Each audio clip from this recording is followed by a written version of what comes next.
এই যে বাজেট, এই সরকারকে আমরা মানি না। আর এই বাজেট ছিনতাইকারীর বাজেট।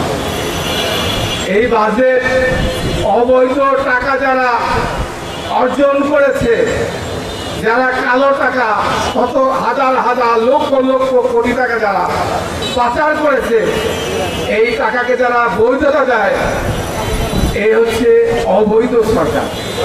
অতএব এই ছিনতাইকারীর বাজেট, এই বাজেট জনগণের কোনো বাজেট না। এই বাজেট ছিনতাইকারী ডাকাতের জন্য, দুর্নীতিবাজের জন্য এই বাজেট।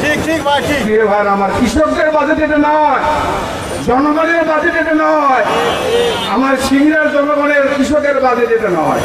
এটা হচ্ছে গুটি কয়েক 5-7 জন 10 জন যারা এই টাকা, আপনাদের টাকা বাংলাদেশ থেকে লুট করে নিয়ে চলে গেছে, এই তাদের বাজেট এটা, জনগণের বাজেট এটা নয়।